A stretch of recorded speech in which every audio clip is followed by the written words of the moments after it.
네가 율법을 행하면 할례가 유익하나 만일 율법을 범하면 네 할례는 무할례가 되느니라. 율법을 규례를 지키면 그 무할례를 할례와 같이 여길 것이 아니냐. 또한 본래 무할례자가 율법을 온전히 지키면 율법 조문과 할례를 가지고 율법을 범하는 너를 정죄하지 아니하겠느냐. 무릇 표면적인 유대인이 유대인이 아니오 표면적 육신의 할례가 아니니라. 오직 이면적 유대인이 유대인이며 할례는 마음에 할지니 영에 있고 율법 조문에 있지 아니한 것이라. 그 칭찬이 사람에게서가 아니요 다만 하나님에게서니라.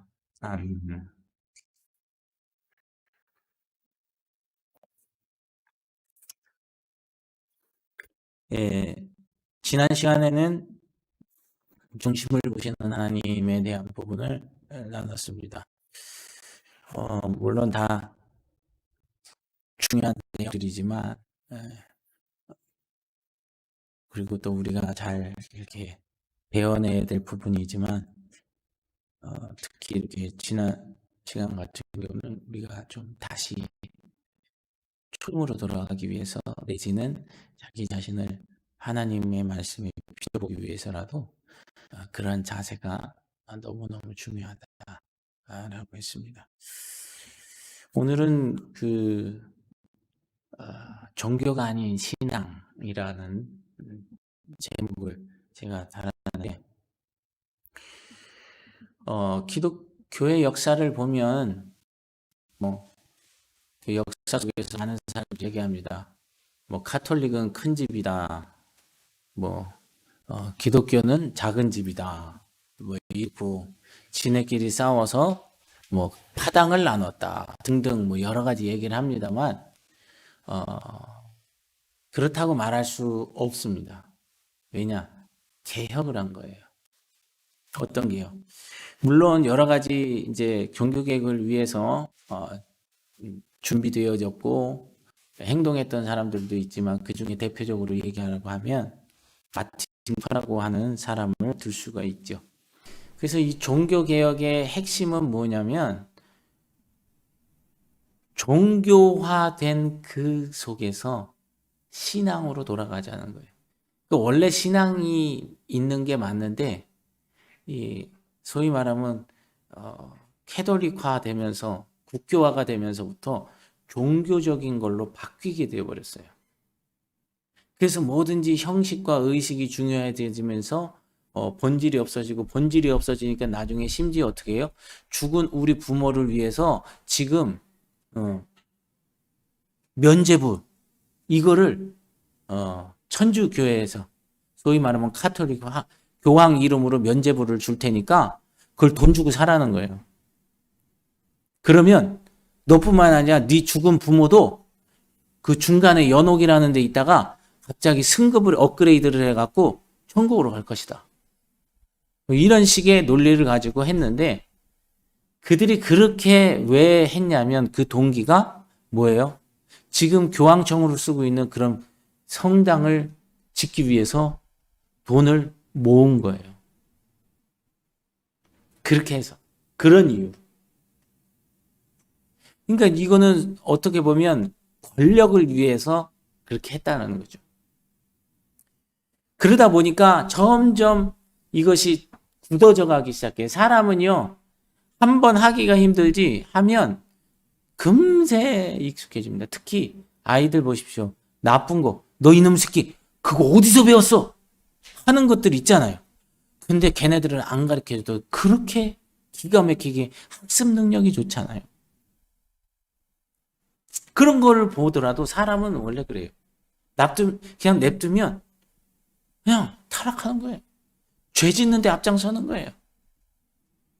그거는 직분이고 뭐고 상관없어요. 은혜 체험이고 뭐고 상관없어요. 중요한 것은 그 신실하신 하나님을 부여잡고 내가 의지적으로 그분을 부여잡는 당신만이 유일한 소망입니다 하고 나아가는 이것이 없으면 이것이 매일같이 없으면 안 된다는 거예요. 그래서 이 사도 바울이라고 하는 어마어마한 사람도 하는 고백이 뭐예요? 나는 매일과 같이 죽노라. 매일과 같이 내 자신을 죽이고 그분을 따른 거예요. 그랬을 때 하나님만이 하실 수 있는 역사가 나타나게 된 것입니다. 그래서 그러기에 종교개혁은 이러한 왜곡되어진 것을 다시금 본질로 돌이키는, 그래서 종교에서 신앙으로, 종교가 아닌 신앙으로 바꾸자. 신앙으로 가야 된다. 그게 우리가 원래 가야 되는 거다라는 것을 이야기합니다. 이 기독교 역사를 제가 이제 전공이라면 전공이고 하여튼 그런데 그 하다 보니까 이것을 위해서 어마어마한 협박과 위협과 별의별 일들이 다 있더라고요. 그럼에도 불구하고 이들이 외쳤던 것 바로 이거였다는 겁니다. 왜? 그게 그만큼 중요하기 때문에 그렇습니다. 여러분, 왜 종교가 되면요 나타나는 특징 중에 하나가 생명이 없어집니다. 종교 생활을 하잖아요. 생명이 없어요. 그냥 내가 회사 갔을 때나 교회 갔을 때나 그냥 똑같은 것 같으네. 어디 일수 도장 찍으러 간 것 같고 그냥 출근 도장 찍으러 간 것 같고 마음이 그래요. 그건 이미 내가 지금 종교 생활에 뭔가가 거기로 맞춰져 있는 거예요. 종교 생활하는 데 맞춰져 있는 거예요. 근데 신앙생활은 그렇지 않아요. 그 순간순간에 주시는 하나님의 은혜가 있고 감격이 있고 기쁨이 있고 막 평안이 있으니까 거기서부터 오는 울림이 있는 거예요. 여러분, 멋진 사람 보고 설레이지 마세요. 그 설레임은 아이스크림 설레임보다도 못한 거예요.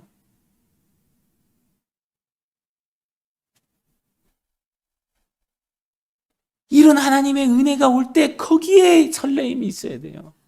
그때 설레임이 자동적으로 올 수밖에 없어요. 그런 설렘들이 넘치게 축복합니다. 아멘. 어떻게 옆 사람하고 이렇게 좀 사니까 어떻게 좀 의리로 사시는 거예요? 어떻게? 예.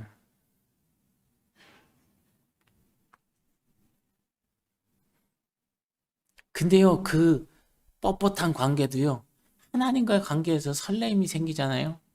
그러면요, 너무너무 부드러운 관계가.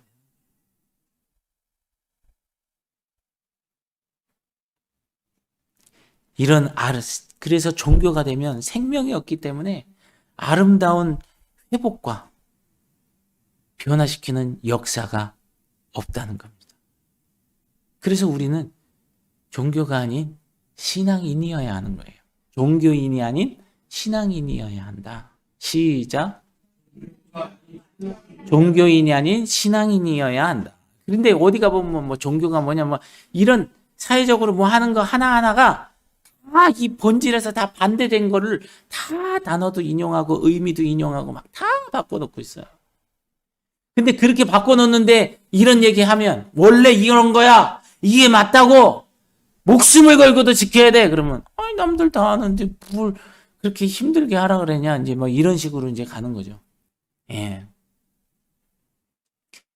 참 그런 분들 보면 불쌍한 거예요. 왜냐? 최소한 어떤 사람이 그렇게 얘기한다 그러면 그것도 악한 사람이 아닌 것을 내가 아는 어떤 사람이 그런 얘기를 한다면 한 번쯤은 연구해 봐야 되는 거 아니에요? 한 번쯤은 심사숙고해 봐야 되는 거 아니에요? 근데 그런 것도 없어. 그냥 뿅 하고 지나가요. 예. 이쪽 귀에서 레프트와 라이트를 지나갈 때 단 1초도 안 걸려요. 근데 보면 쓸데없는 소리는 어떻게 해요? 들어와서 나가는데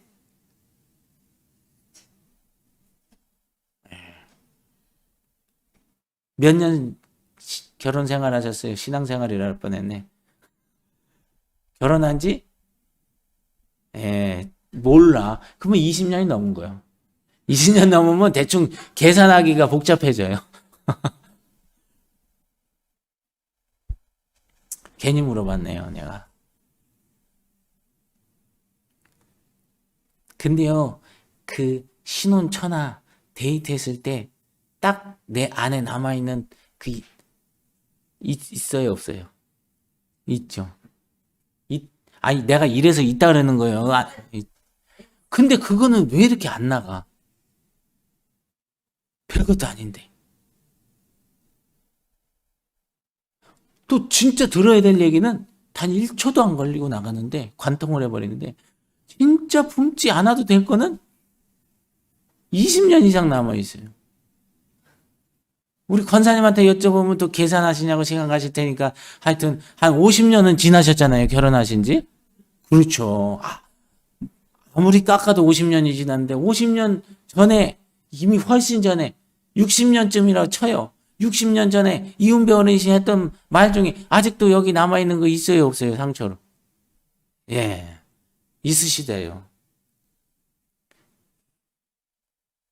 근데 어느 때는 하나님이 주신 말씀도 내가 들어야 될 말인데 흉 하고 지나갈 때가 있으셨어요, 없으셨어요? 있었죠. 그래서 아이쿠 하신 적이 있단 말이에요. 저분만이 아니라 모든 사람이 그렇다는 거예요. 진짜 들어야 될 때, 중요할 때, 꼭 그럴 때는 숑이에요. 그런데 아닌 거는 가둬두고 곱씹고 나중에 들어보면 너무 유치한 거예요. 근데 그게 마치 어마어마한 것처럼 하나님의 은혜 받으면요, 하나님으로 인하여 떨리기 시작하면요, 그것이 얼마나 차는 건지, 내가 왜 이런 데 반응했나, 자신의 미련함을 보게 되는 거예요. 그래서 바울은 유대교가 가지고 종교화된 것을 말하면서 우리에게 오늘 경고하고 있습니다. 그래서 로마서 2장 1절 이하에 나오는 유대인을 향한 고발은 유대인만이 아니라 이미 하나님을 믿는다고 말하는 우리에게도 해당되는 말씀입니다. 우리도 그렇게 될 수 있다는 경고로 받아들여야 하는 거예요. 저들만이 아니라 누구도 그럴 수 있다? 저들처럼 그럴 수 있다? 그래서 여러분, 대인관계에서요, 모든 관계가 내게 유익이 되게 하기 위해서는 어떻게 해야 되냐면, 내가 판단하는 자리에 서면은 유익한 관계가 안 돼요. 다 가는 족족이 불화, 분란, 혼돈, 그리고 내 안에 화만 나요. 여기 끝까지 올라. 근데요, 우리가 정말 그 관계에서 유익이 되려면 그 사람의 모습을 보면서 주님, 저 사람을 예수님의 이름으로 축복합니다. 내게 그 사람이 잘못된 게 그 뭔가가 보이잖아요. 그 부분을 축복합니다 하고 돌아서서 나는 저와 같은 그런 모습이 없는지 내게 보여주세요. 그러면서 나는 그런 사람 되지 않게 해주세요. 주님 부여잡고 기도하는 거예요.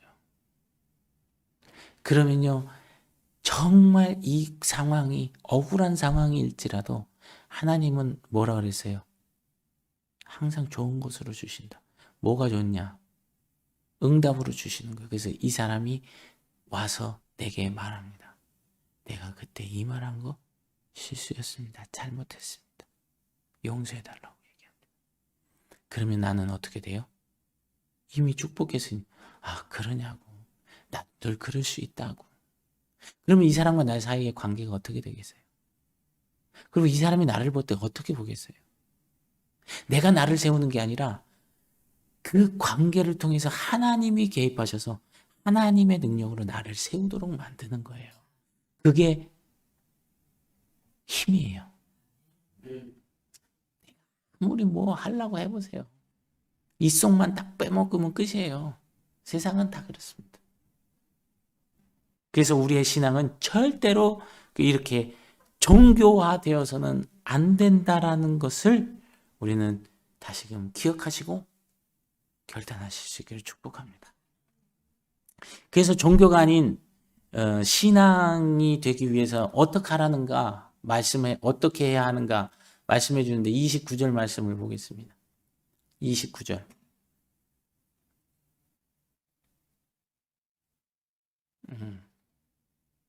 네. 시작. 오직 이면적 유대인이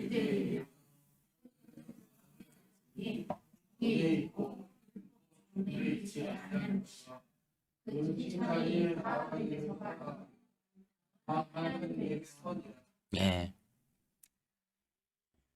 할례를 마음에 하라는 것입니다. 왜요?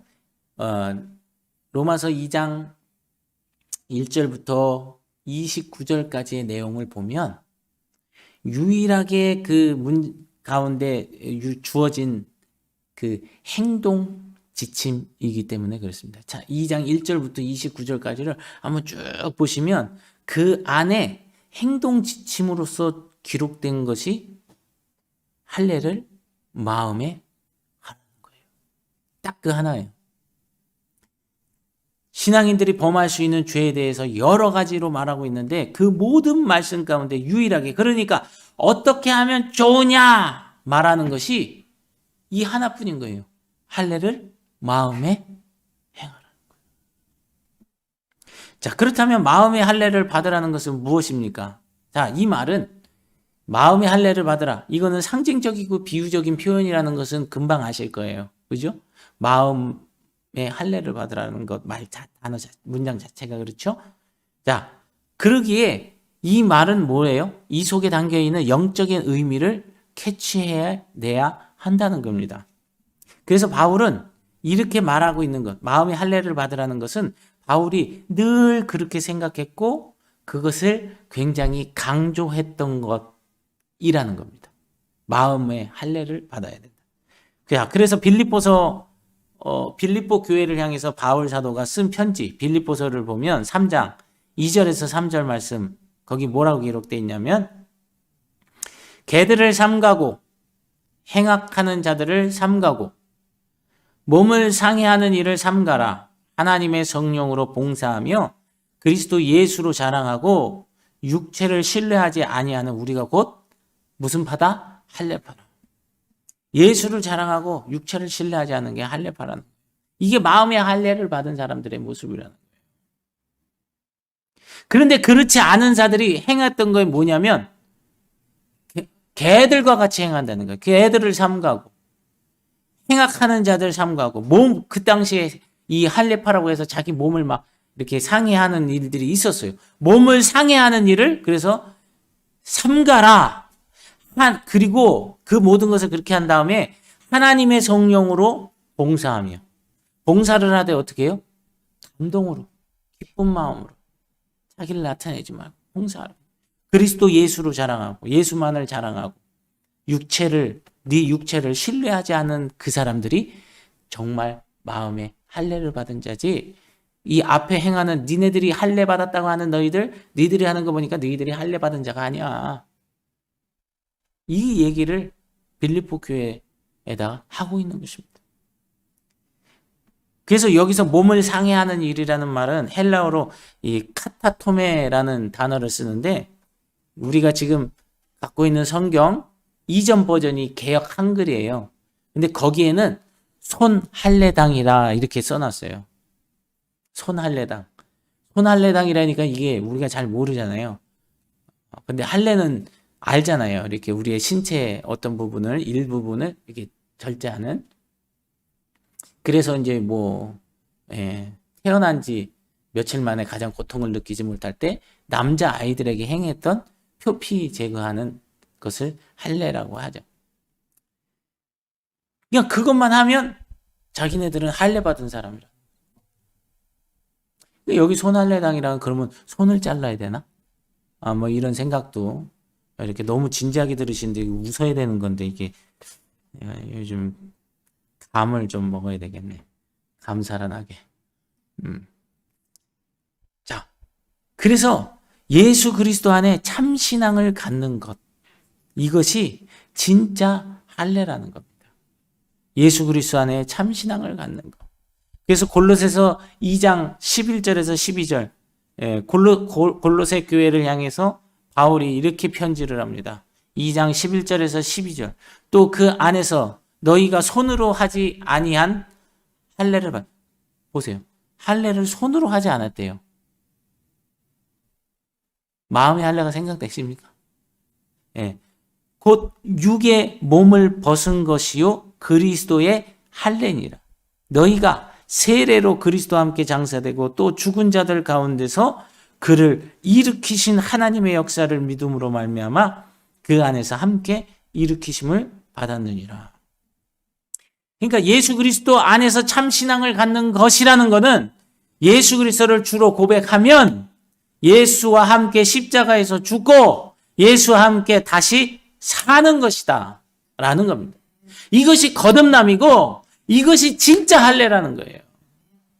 이 할례를 받으라고, 이 할례를 받아야만이 종교인이 아니라 신앙인으로, 종교 생활이 아니라 신앙 생활로 세상으로 변질된 것이 아니, 형태가 아니라 하나님이 원하시는 대로 행할 수 있다.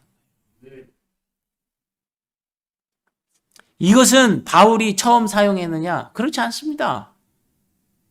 신명기 10장 16절 말씀에 보면 구약 성경에 이미 그렇게 얘기를 하고 있죠. 그러므로 너희는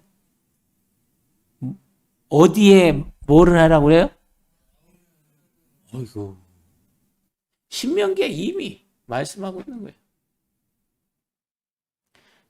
다시는 목을 곧게 하지 마. 그러니까 이걸 보면 어떻게 해요? 마음의 할례를 받지 아니한 자는 목이 곧은 백성인 거예요. 마음의 할례를 받지 않은 자는 교만한 자인 거예요. 우리말로 말하면 저희가 자주 쓰는 표현, 마음의 할례를 받지 않은 자는 배우려는 자세가 없는 거예요. 그러니까 성경을 봐도 편식하고 그냥 내가 좋은 말 구절만 하고 기도를 해도 자기 입장에서 자기가 원하는 자기 욕망을 채우기 위해서 그냥 그거 하는 거예요. 유치원 아이가 기도하듯이.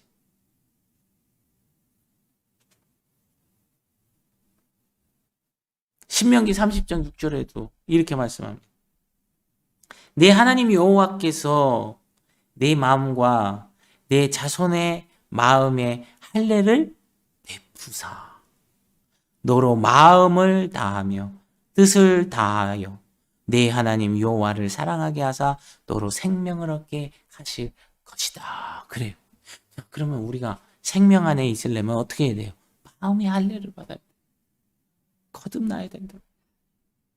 그래서 어떤 이단은 이 막 거듭남을 얘기하면서 몇 날, 몇 시, 몇 분, 몇 초에 거듭났냐고 얘기하는데 그 사람들 하는 거 보면 거듭난 사람 맞나 싶어요. 그런데 넘어가실 필요 없어요. 거듭났다면 내 주변에 있는 사람이 내가 하나님으로 인하여 살고 있다는 사실을 입으로 그들의 행동으로 증명해 준다는 거예요. 증명.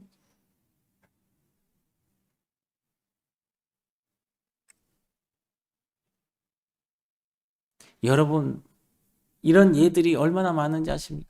제가 가장 가까이에서 있었던, 제가 군대에 있을 때, 또 녹음이 되니까 또 고발당할까. 군대에 있을 때 혜택을 좀 많이 본 그 장로님 아시는 분은 아시는데, 그분이 그 요즘 말로만 군사경찰 수사관이신 거예요. 그래갖고 계급장은 준인데, 그러니까 부사관이죠. 부사관에서 제일 높은 거죠. 기수도 높아요. 근데 이제 헌병 단장 대령이 취임을 한 거예요. 취임 놓고 이제 탁 대령이 앉아갖고 쫙 이제 앉는 거죠. 자, 돌려! 왜 그분 안 믿는 분이 다른 거. 이분이 이제 앉으신 거예요. 그랬더니 야 김준희 넌 왜 안 먹냐? 그래서 이제 딱 얘기를 한 거죠. 축하는 드립니다 하면서 그렇지만 나는 이래서 내 시간 때문에 안 먹습니다. 양해를 구합니다. 그랬더니 이제 대령이 열받은 거예요. 여러분 군인 소위 말하면 이분도 준이면 노란 소인데 짬밥이 얼마겠어요. 그리고 그 장교예요. 그분부터는 장교를 빡빡을 깎게 한 거예요. 머리 깎아 이 새끼야.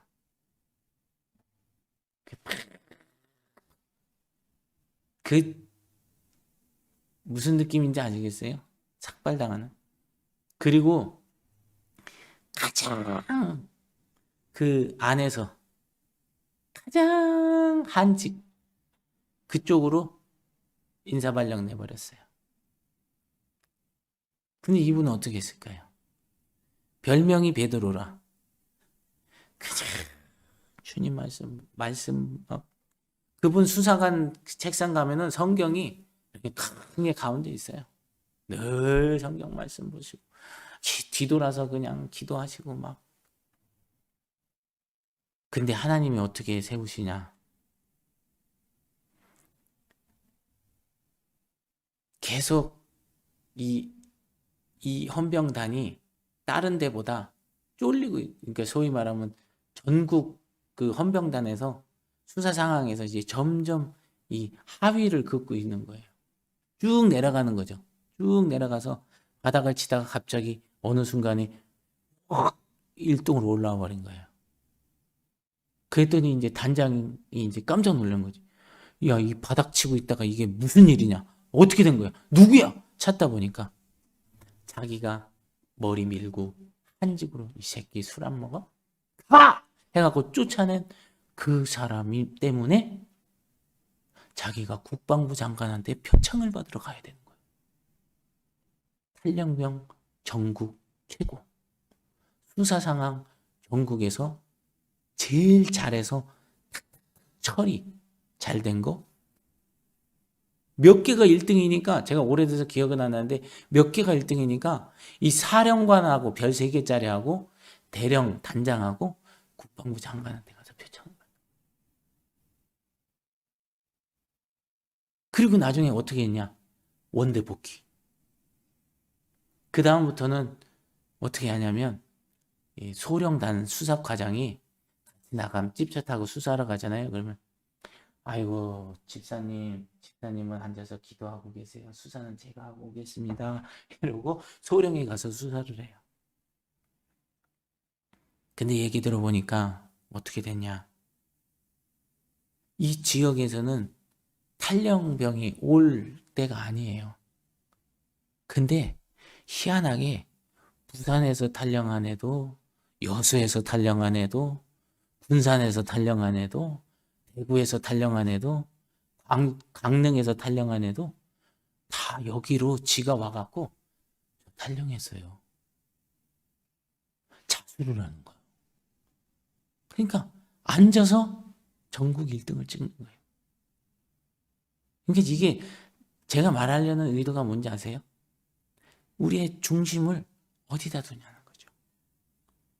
그러면 거기에 따라서 신앙인이 되기도 하고 종교인이 되기도 한다. 신앙인은 하나님이 뒷받침해 주시는 거예요. 종교인은 그냥 내가 내 안위를 위안을 삼으려 하는 것 뿐입니다. 어떤 분이 이런 얘기 하면은 좀 오해하고 듣는 경우도 많이 있을 수 있어요. 근데 제가 말하는 핵심 요지가 뭔지를 기억하시라는 거죠. 그러니까 이 마음의 할례를 받은 자는 어떻게 해요? 생명이 역사하는 거예요. 그러니까 여기 신명기 30장 6절에도 너로 마음을 다하며 뜻을 다하며 내 여호와 하나님을 사랑하라. 사랑하게 하사. 뭐 할 때? 마음의 할례를 베푸다. 사랑하게 하셨다는 거예요. 그러니까 마음의 할례를 받지 않으면 하나님 사랑하는 게 안 된다는 거예요. 안 되니까 하나님의 생명도 그와 함께 할 수 없다라고 신명기에 말씀하고 있는 거예요.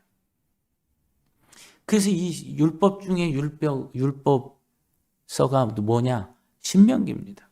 그리고 아브라함의 하나님 자손이 되기 위해 너무나도 중요한 상징이라고 여기고 있던 그 당시 상황에 진정한 할례는 몸이 아닌 마음에 하는 것이라고 이야기하고 있는 것입니다. 그래서 예레미야 4장 4절 말씀에도 보면 이렇게 기록합니다. 유다인과 예루살렘 주민들아, 너희는 스스로 할례를 행하여 너희 마음 가죽을 베고. 무슨 가죽? 이게 마음의 할례잖아요. 나 여호와께 속하라. 그리하지 아니하면 너희 악행으로 말미암아 나의 분노가 불같이 일어나 사르리니 그것을 끌 자가 없을 거다. 그렇게 말씀합니다. 그런 부분에서 보면 지금 심각한 상황이에요. 종교 개혁에 그 피치를 들었던 그것보다 몇 갑절의 개혁을 우리 스스로가 해야 된다는 거예요. 보십시오. 얼마나 마음의 할례에 대해서 그렇지 못하면 어떻게 되는지 극단적으로 이렇게 다 설명을 하고 있는데, 그럼에도 불구하고 마음의 할례를 중요하지 여기지 않고 받았다고 하지만 자기 마음대로 하는, 그래서 결과를 보니, 행하는 걸 보니 마음의 할례를 받은 자가 행하는 행함이 전혀 아닌 것을 행하면서도 자기는 하나님의 자녀라고 얘기하는 사람들이 얼마나 많냐는 거예요.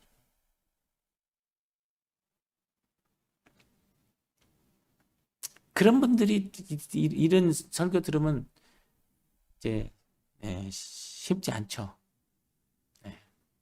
그리고 그런 분이 다니는 교회 목사님들이 이렇게 얘기할까 싶기도 해요. 물론 얘기하시겠지만 아름답게 이렇게 하시겠죠. 우아하게. 저처럼 무식하니까 돌직구인 거예요. 돌직구 많이 맞으셨죠? 야, 벌써 이 연조가 되니까 여우들이 되셔서 그 뒤에 뭔 말 나올 줄 알고 그래서 가만히 계시는 거 봐. 딴 때는 끄떡끄떡 하더니. 왜 아직도 그러냐고 그럴까 봐, 말 나올까 봐 그랬죠? 심각한 상태예요. 제가 웃으면서 얘기하지만 저를 봐도 그렇고 심각한 상태예요. 이거 깨어 경성하지 않으면 안 돼요. 깨어 있어야 돼요. 지금 우리가 이렇게 흐지지 할 때가 아니에요. 지금 깨어야 될 때예요. 그래서 신앙이 종교가 되지 않기 위해서 처음부터 강조했던 말씀임을 이 구약 말씀, 신명기 말씀과 예레미야를 보니까 그때부터 말씀하셨구나. 처음 듣는 것 같죠? 그러니까 통독해도 잘 읽으셔야 돼요. 여러분, 이런 말을 할 때 바울이 어떻게 자기 스스로를 통찰하면서 그렇게 위대한 사람이 되을 수 있을까? 어떤 사람의 영향이 컸을까? 당연히 예수님은 그렇죠. 근데 예수님 빼고 돌아보면 스데반을 들 수 있어요. 스데반 집사. 바울이 스데반 집사를 돌로 쳐 죽이는데 앞장섰던 사람이잖아요.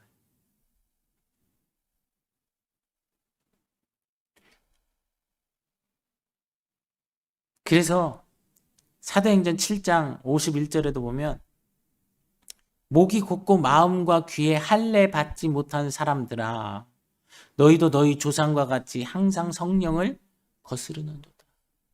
자기가 스데반 사건 이후에 주님을, 예수 그리스도를 만나고 나니까 이게 마음의 할례를 받지 못해서 믿는다고 하지만 목이 곧고 마음과 귀에 할례를 못하니까 뭐예요?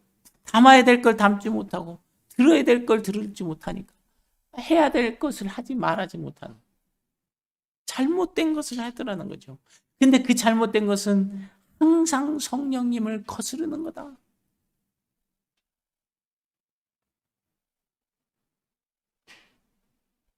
바울 자신이 율법주의자 종교인이었을 때 그의 신앙의 모습이 늘 도전이 되었던 인물이 바로 스데반 집사님이라는 거죠.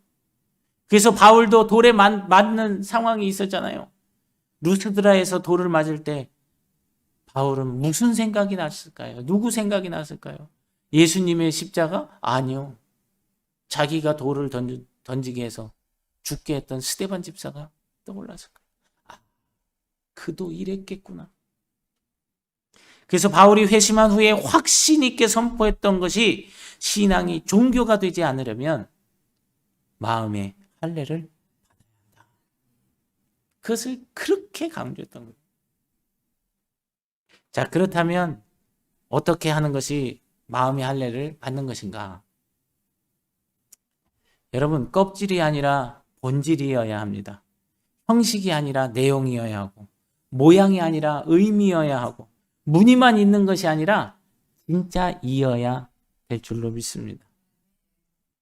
요즘에 저희 집 오시는 분마다 하시는 얘기가 그래요. 무슨 타일? 마루 바닥을 보면서 무슨 타일을 깔았냐 그래요. 예. 그래서, 에? 그 타일은 미끄러지잖아요. 이거 장판이에요. 에? 그럼 또 놀라는 거예요. 왜? 무늬만 있으면 그게 타일이냐는 거지. 그건 장판이에요. 언제 그 장판이에요? 타일은 타일이고 장판은 장판. 그러니까 무늬만 있다고 진짜가 아니라는 거예요. 근데 요즘에는 어때요? 무늬만 누구 이름 자꾸 부르는 것 같아서 이상하다. 무늬만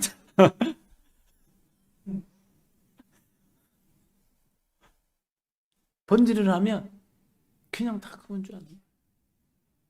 네. 그래서 지난주 설교를 들으세요. 사람을 보더라도 뭐를 하더라도 중심을 볼 수 있는 눈이 있어야 돼요. 중심을. 그런 사람이 돼야 중심을 우리 안에 함께 하시는 예수님이 우리와 함께 하신다라고 말을 할 수 있는 거예요. 왜요?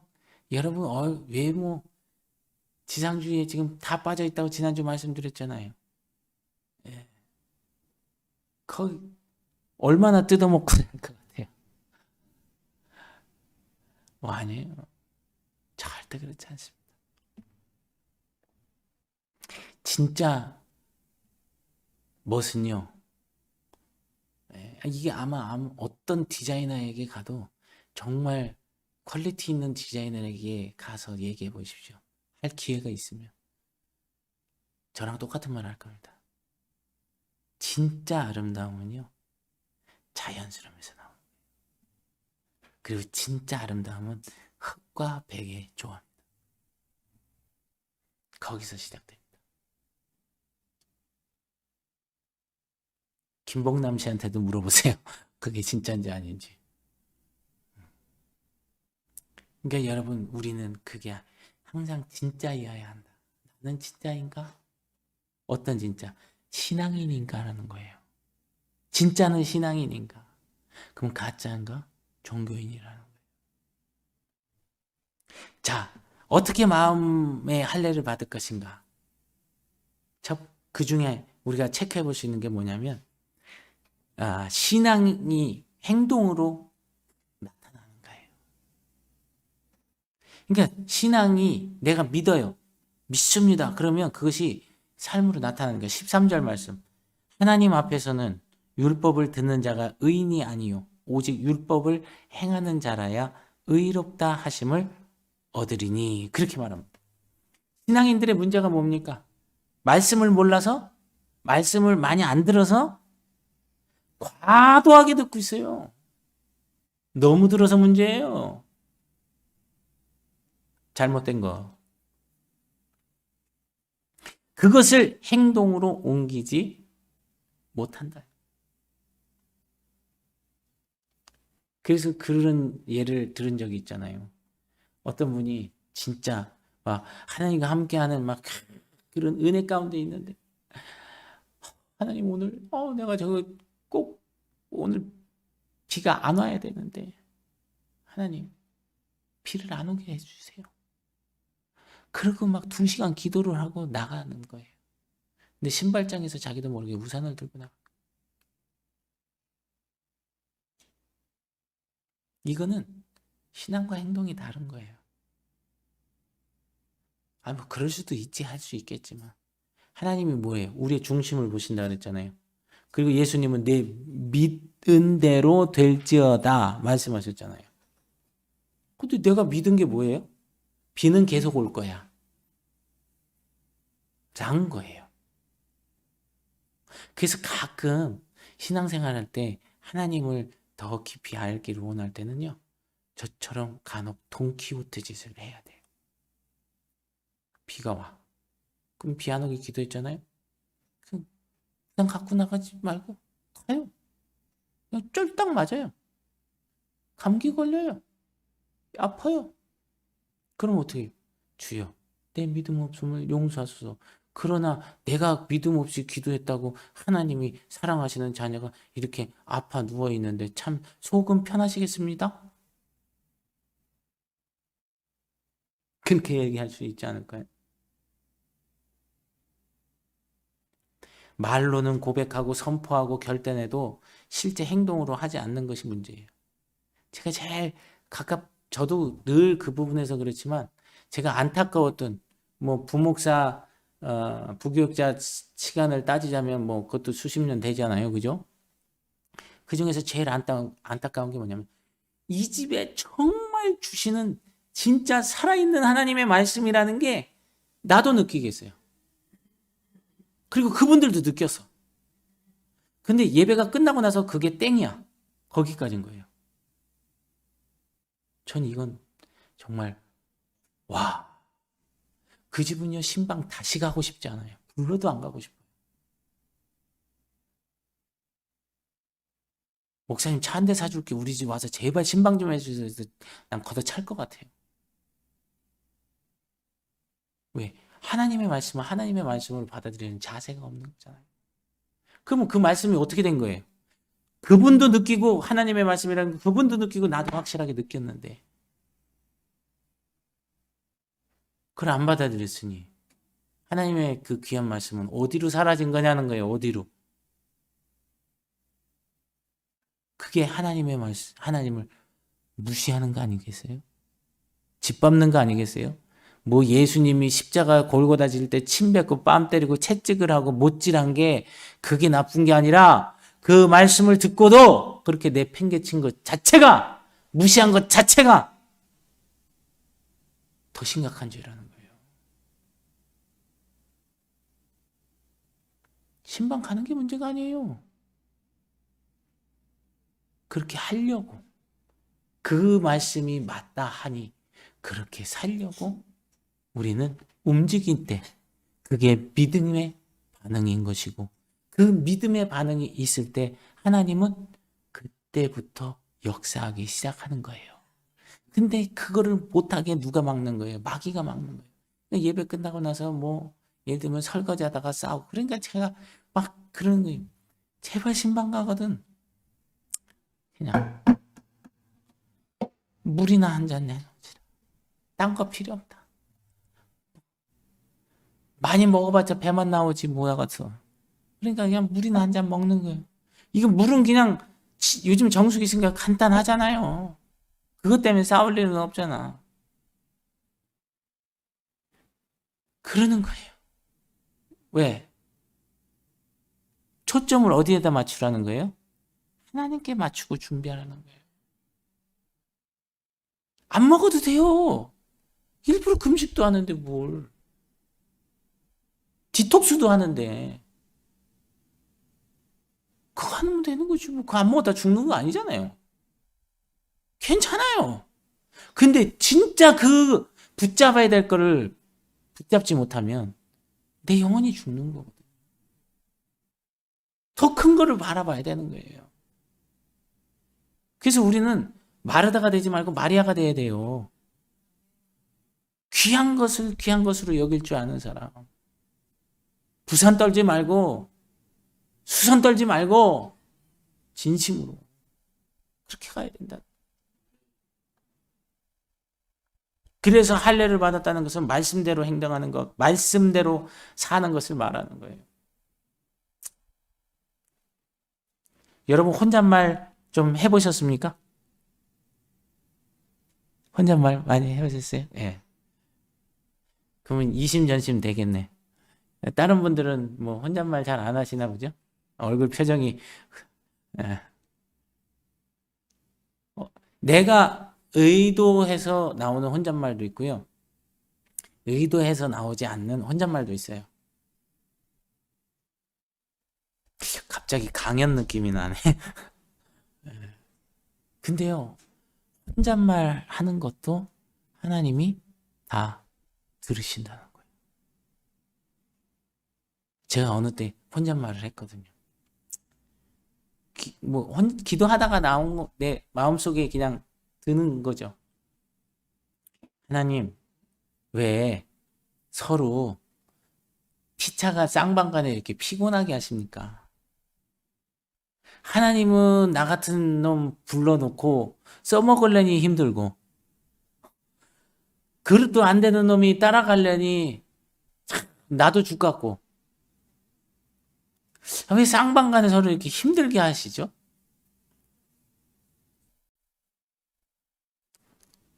그때 딱 드는 게 뭐냐면, 야, 너 가진 거 있냐 없냐? 이제 마음에 이제 느낌이 오는 거죠, 이제. 가진 거 없죠?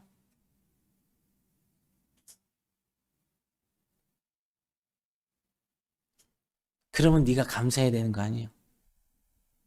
가진 거 없는데 왜 감사해요? 근데 봐라 하는데 그 순간에 읽었던 책 가운데 그 대표적인 간증들이 있잖아요. 체험들 있는 사람들. 딱 보면 얘가 왜 그때 그렇게 했겠니? 너 그때 그 책 읽었을 때 너 그때 이거 보고 어떤 생각했지? 그게 순식간에 다 기억되어 버리는 거예요. 걔는 지가 가지고 있는 지식이 많아서 그 지식을 내 앞에 내려놓는데 그토록 이 주변에 엄청난 대가를 치렀다. 누구는 가진 것이 많아서 그것 때문에 이런 엄청난 대가를 치렀다. 근데 희한하게 보면요, 그게 있어요. 사람마다 다 그 자기가 이렇게 관심을 두고 있는 것을 하나님이 다루시기 위해서 반대, 꼼짝 못할 뭔가를 항상 만지세요, 하나님. 요걸 조정을 해요. 그러면서 깨닫게 하는 게 너는 그런 부분에서 있냐 없냐? 없죠. 땅 좀 주셨으면 좋겠어요. 막 이러고 뭐죠? 없죠. 그러면 넌 뭐만 하면 되냐? 그 사람들이 그 모든 어려움을 다 내려놓는데 자기네들이 높아져 있던 자리, 높아 있는 거 바라보던 거 내려놓기 위해서 고생을 했는데 그 다음에 어떻게 됐냐는 거예요. 하나님과의 관계가 열려서 하나님만 바라보고 나갔죠. 그럼 너 가진 거 없지? 네. 그럼 넌 뭐만 하면 되냐? 하나님만 바라보면 되는 거죠. 그러니까 넌 고통이 없이 산 거잖아. 감사해야지. 그 얘기를 하시는 거예요.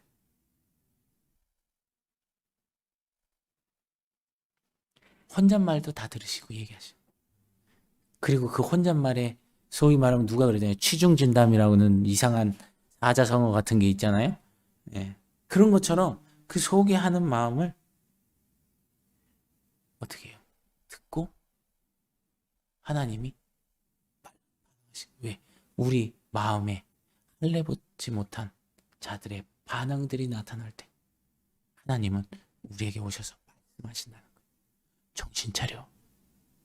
내가 살아있지 않니? 돌아봐. 돌이켜. 내가 너에게 이랬지 않니? 말씀하신다. 그래서 신앙이 그냥 딴 게 아니라 듣는 자가 의인이 아니라 행하는 자가 의인이라. 그러면서 그 다음 자리로 나아가는 거예요. 내가 의지적으로 옮기는 거예요. 교회 와서 우리 개인 기도 시간들 쭉 하시잖아요. 근데 거의 안 하시잖아요. 한참 잘했을 때 하고 지금하고 비교해 보세요. 그때는 아마 영적 우월감 좀 계셨을걸? 쭉 나가야 돼요.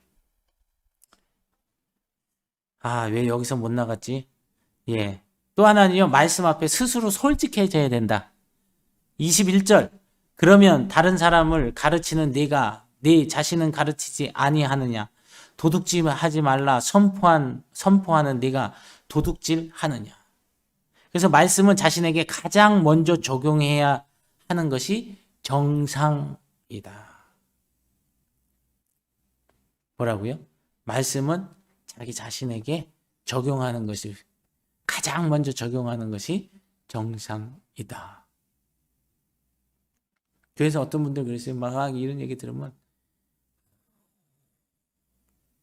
그놈의 고집사는 왜 안 왔어? 이거 그 고집사가 들어야 될 설교인데 아우. 근데요, 그 말하는 사람이 그 설교를 들어야 될 사람이에요. 자기가 자기를 봐야 될 사람이라고. 어느 땐 저도 사실 솔직히 말하면 그럴 때 있어요. 막 하다가 문득 떠올라요. 에이, 아무 개가 들어야 되는데 오늘 안 왔네. 여튼 미꾸라지 참 잘도 빠져나간다. 예? 막 이런 생각이 들다가 저 같은 경우 어떻게 하냐면 이제 찌릿 한번 하는 거지. 이제 머리카락. 그거는 뭐냐면 너 지금 너한테 설교 안 하고 누구한테 설교해? 그 다음부터 초점을 저에게 맞추는 거예요. 지금도 마찬가지예요. 여러분에게 하는 것 같지만 저에게 하고 있는 거예요. 저는 저에게 내 안에서는 저에게 초점을 맞추고 하는 거예요. 그러니까 절대로 목사님이 나를 깠네 뭐 했네 뭐 이런 얘기 하지 마세요. 절대 그런 일은 없도록 지금 무지하게 발붙이고 바둥치고 나가고 있으니까. 지금도 생각이 들어왔다가 오면 내치고 지금 제 스스로가 이 안에서 막 하면서 하고 있는 거예요. 모든 신앙인은 말씀 앞에 솔직해야 한다는 겁니다. 이것이 마음의 할례를 받는 것입니다. 신앙인은 스스로 부끄러워하는 할 줄 아는 것이 신앙인이고 언제나 제일 중요한 거 먼저 본이 되는 자 되어야 하는 겁니다. 따라합시다. 마음의 할례 받은 자는 먼저 본이 되는 신앙을 갖는다. 네, 본이 되는 거예요. 누가 보면 이런 거. 그래서 영성의 키워드는 다른 데 있잖아요. 뭐 영성 사역자 많고 뭐 요즘에 뭐 유튜브 보니까 별것도 아니 막 아이고 난자 부르스도 아니더만 진짜. 그걸 보고 또 막 그런 또 맹신하고 쫓아다니는 사람도 있어요. 돈 싸들고. 나 아주 속 터져요. 복창 터져요. 그거 하나 분별 못 해갖고 그러고 있다고. 여러분 잘 기억해요. 영성은요 딴 게 아니에요. 하나님과 내가 얼마나 친밀한 관계에 있는지 그리고 내 삶을 조정해서 하나님이 행하실 때 내가 얼마만큼 나의 것을 내가 그분을 따라가는지 이게 영성인 거예요. 그래서 요거를 좀 더 신학적으로 말하면 코람데오라고 하는 이 원어의 의미를 써요. 이 말은 뭐냐면 내가 하나님 앞에 서 있다. 살아계신 불꽃과 같은 시선을 갖고 계신 하나님의 눈 앞에 내가 이러고 서 있다. 이게 코람데오 의식이에요. 정말 이 의식이 명확하다면요. 이 사람은 어떠한 상황과 형편 속에서도 자기의 삶을 조정할 수 있는 사람이에요. 그게 영성 있는 사람이라고요. 뭐 어디 가서 이거 한다고 가갖고 같이 뛰다가 막 안 세줬더니 자빠져갖고 뭐 이런다고 이게 영성이 아니라고 정말 여러분 잘 아셔야 돼요. 이걸 영성이라고 얘기하고 있어요. 능력이라고 얘기하고 거길 따라다닌다니까요. 진짜 전국에서 돈 싸들고 2박 3일에 30만 원 40만 원씩 내가면서 전 솔직히 말하면 이게 미친 짓이라고 봐요. 여러분 일반적 상식적 수준에서도 한번 생각해 보세요. 목회자가 아니라 저도 생각을 해요. 목회자 입장에서도 생각하고 일반 사람의 최소한의 성도 입장에서도 생각해 보려고 노력을 하는데 아무리 제가 발버둥 치고 생각해 봐도 이건 이해할 수 없는 일이에요. 그러려면 못 들어가고 있어. 그냥 작두 타는 데 가. 그러면 되지. 에? 거기나 가지. 뭐 틀리지. 이도 아니고 저도 아니고. 그러면서 그분들이 어떻게 해요? 그 교회 가서 또 이거는 잘해. 이거는 엄청나게 확장력이 세. 어쩌려고 그 죄를. 여러분, 영성은요, 다시 말하지만 하나님이 그렇다 하면 그것에 있어서 그분을 신뢰함으로 내 삶이 돌이켜서 원하시는 대로 갈 수 있는 이거를 영성이라고 하는 거예요. 이게 스피리추얼 파워예요. 다른 게 아니에요. 다른 게 아니에요. 그리고 또 하나는요, 참된 지혜로움으로 가게 됩니다. 18절에서 20절 율법의 교훈을 받아 하나님의 뜻을 알고 지극히 선한 것을 분간하며 맹인의 길을 인도하는 자요 어둠에 있는 자의 빛이요 율법에 있는 지식과 진리의 모본을 가진 자로서 어리석은 자의 교사요 어린아이의 선생이라고 스스로 믿으니. 스스로 믿어. 이게 뭐예요? 자기중심적인 관점이에요. 내가 나의 신이 된 거예요. 그렇기 때문에 스스로를 믿는 거예요. 내가 누구를 믿어? 눈에 보이지 않는 하나님은 내 주먹을 믿어. 내 돈을 믿어. 내 건강을 믿어. 예, 믿어보십시오. 그거 믿어서 얼마나 잘 될까? 예, 이건 저주가 아니라 당연한 얘기를 하는 거예요. 여러분, 아무리 돈 많아도요, 제가 말했잖아요. 제 아는 선배, 누나. 남편이 그렇게 돈 많이 벌어도요, 그 누나 고칠 수 없어요. 못 고쳐요. 돈 많으면 뭐해? 의술이 안 되는데. 1년에 수억을 갖다 붓고 어디서 외국 어디서 막 신약 갖다가 왜 남편이 돈을 너무 잘 버니까 그런 거 갖다 놔도 별거 없어요. 네. 건강 아무리 자신해봐도 이덕호 집사님도 건강하면 이건강이셨잖아요. 근데 이 건강은 어디 가셨어요 지금? 세월엔 장사 없다는 말이 맞는 거예요. 요즘에 보세요. 젊은 사람들 돌연사 하는 경우가 얼마나 많은지. 10대에게까지 퍼졌어요. 근데 스스로를 믿는다고요? 그게 믿으면 믿는 대로 돼야 되잖아요. 안 되는 거예요. 그게 될 수가 없어요. 왜? 능력이 없는데. 허상인 거예요. 허상. 그러니까 사단보다 더 위험한 우상이 뭐냐면 자기 스스로를 믿는 거예요.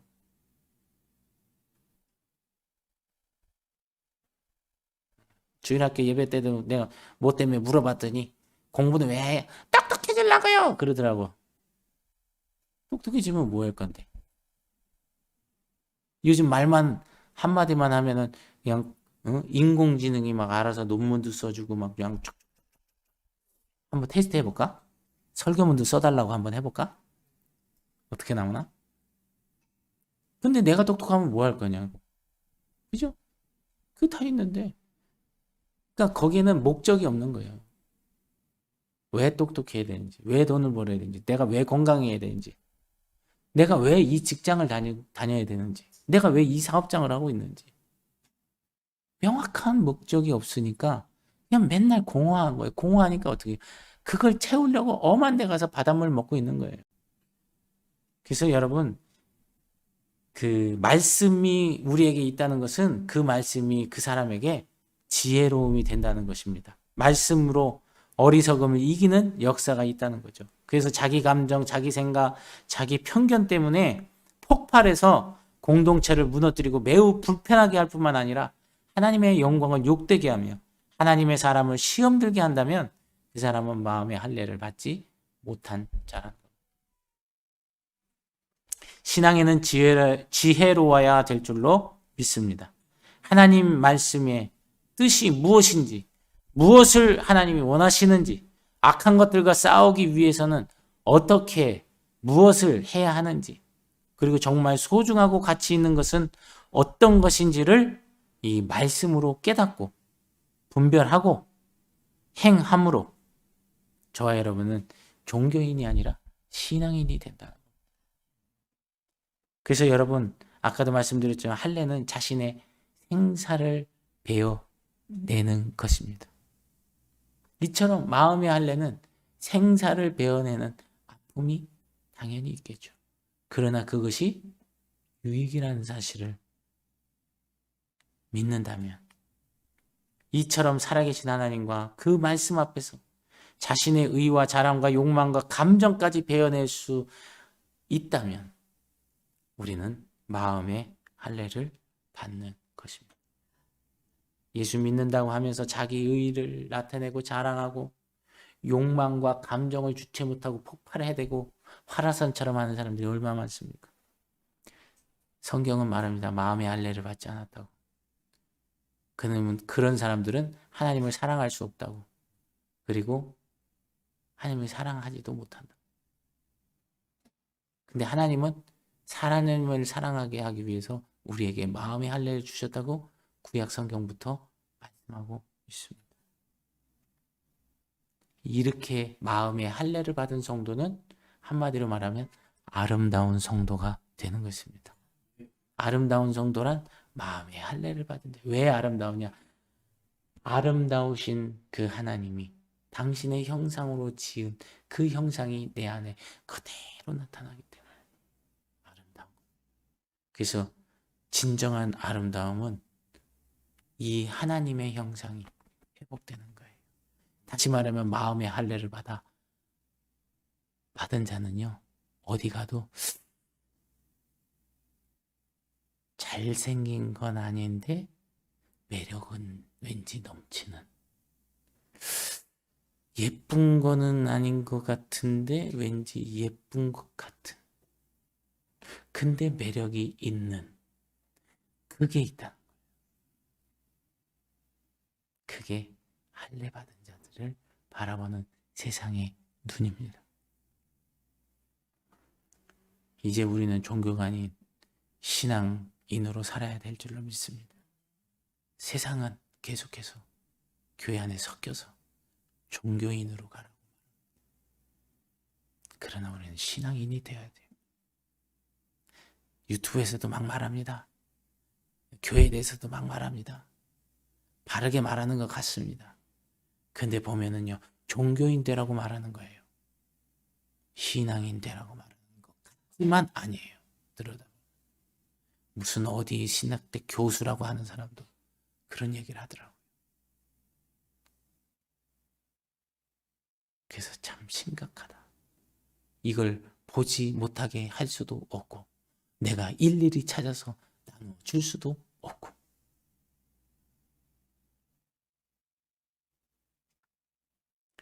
마음의 할례를 받아 신앙인이 되시고, 신앙인이 되셔서 하나님 보실 때나 사람들이 볼 때 아름다운 하나님의 성도들이 되시는 저와 여러분 되시기를 축복합니다.